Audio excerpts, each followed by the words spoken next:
Okay, this is a quick video on how to set up Dante for use with the Midas M32. First thing we want to do is we're going to be using Dante Virtual Soundcard here on the floater rig. And we need to go and do a search up here in the, whatever that's called, the search thing. And we're going to type in Dante Virtual Soundcard. We're going to open up Dante Virtual Soundcard. Dante Virtual Soundcard is an app that allows Pro Tools to see Dante. So make sure you have enough buses selected. We only really need 32 because the Midas M32 only has 32 buses, so we'll do 32 channels.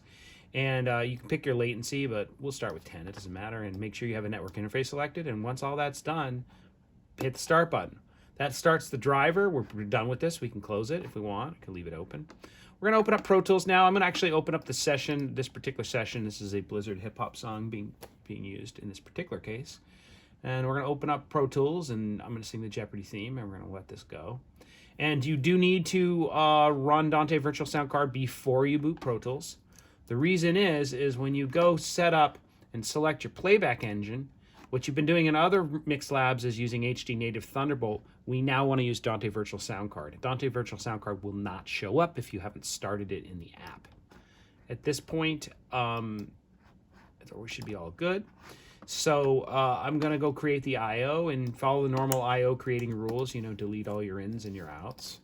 And default your ins, default your outs, and hit default buses. Now it should be all matching to Dante Virtual Soundcard. Pretty simple on this end. It looks the same as it would if you were using Pro Tools hardware. But I'm going to select all tracks, and I'm going to cascade, which is the bear claw, Command Option Shift.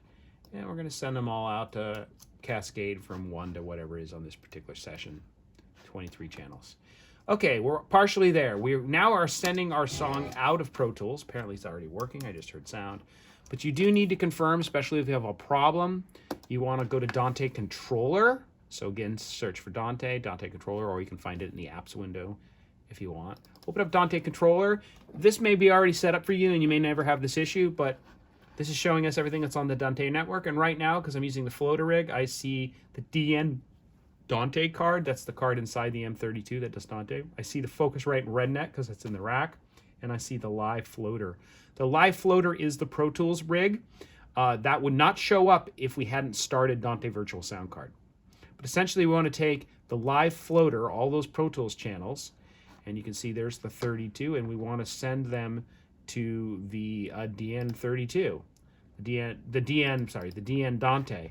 And so I have already done the subscriptions, the Dante patches, and this is basically all 32 Pro Tools outputs are going 1-to-1 to all 32 inputs of the console. So you can record your mix back in. You want to do the exact opposite. So this would be the outputs of the console, the DN32 card, and the outputs of the console need to go back to the Pro Tools rig, so all of them are patched. This will remain patched until the next person unpatches them, so it should just work for you, but that's the purpose of the video, just in case you have a problem. One last thing is clock status.